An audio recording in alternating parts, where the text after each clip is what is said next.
Berlin Wall is a very fashionable place at the moment. Everybody wants to play there. Yeah. I thought of going there. Yeah, actually, we were thinking about building it again. They just tore it apart. They'll be happy to hear that. No, I think what they're doing now, you know, I mean, in the States, the way that they're starting to censor the music, they might as well just take it over to the United States and build it somewhere in Georgia. I'm sure someone will buy it. Oh, yeah, well, I mean, the way that that some of this politics is going down now, where they're censoring everything that comes out, you know, I mean, they might as well build a Berlin Wall. What do you think of this world? Will we have oxygen in a few years or not? I think they should start clamping down on a lot of the glam bands immediately, because certain bands walk around and there's an ozone hole right above their head with the hairspray, right?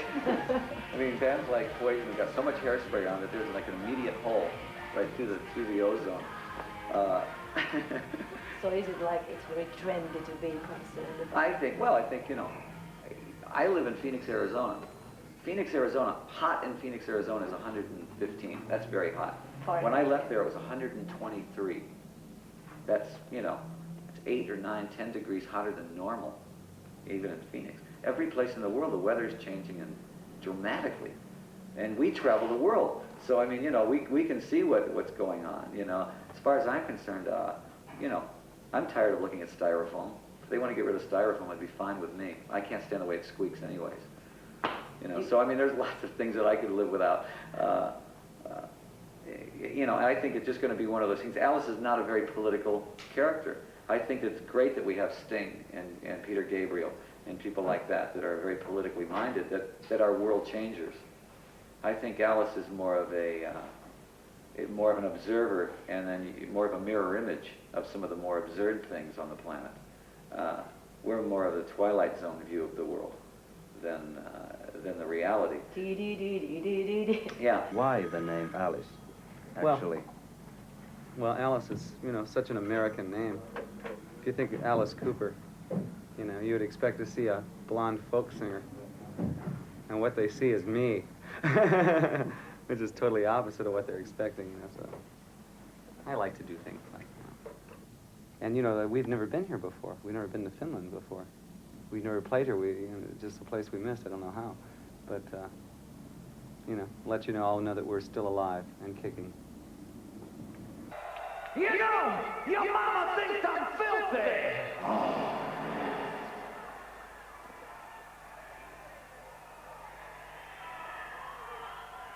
Your daddy calls me scum.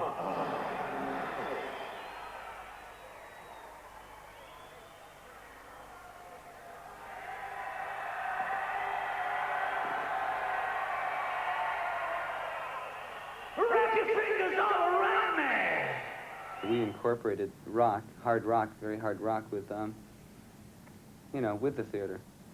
I think it's to the point now where rock groups just can't go up on stage with their Levi's on and say, "Come on, let's jam." You know, that's dead. That died in the '60s. This is a whole new thing. We have to come in and put a little icing on the cake. You know, and you have to get up there and do a show for the kids. It's not. That whole jam thing doesn't work anymore.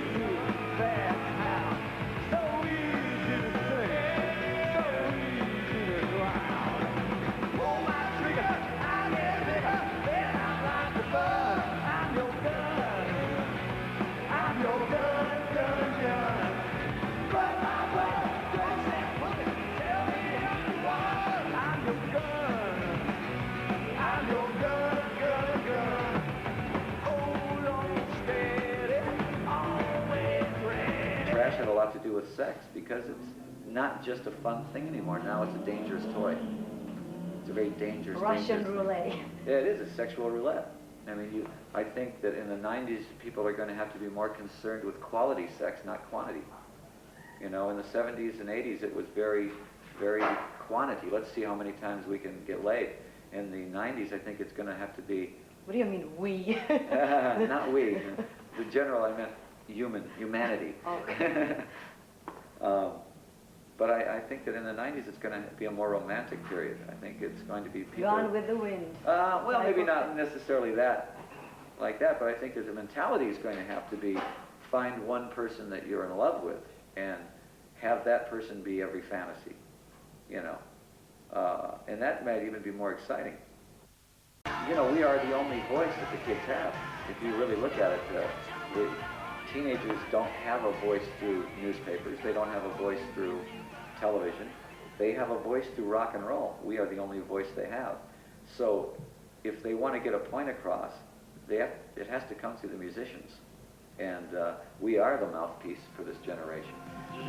I hate to see rock and roll get so wimpy.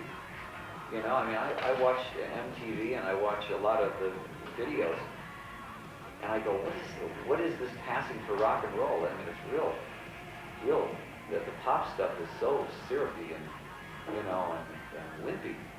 You know, I mean, I'm glad their Guns N' Roses are around and Aerosmith and, you know, people that are still up there doing what rock and roll should be dangerous. It shouldn't be safe. I don't believe anything satanic. I don't believe that Alice should ever represent anything like that. You know, I think that there's just the world as it is scary enough. We wanted to do something that was going to pretty much irritate people through the ages. And to this day, people still really are irritated by the fact that I call myself Alice Cooper. I think it's good to kind of like, you know, not be in the flow of things. You know, Alice will always kind of go against the flow. The show you'll see tonight, I couldn't do this show when I was 25. I mean, I was a wreck when I was 25. When I was at the prime of Alice Cooper in the 70s, what they called the prime, I personally think we're in our prime now. I was a total wreck. I'd do 4 or 5 songs and I'd be out of breath. Now I do 22 songs on stage and I feel great. And it's a harder show. This is a much harder show than what we used to do also.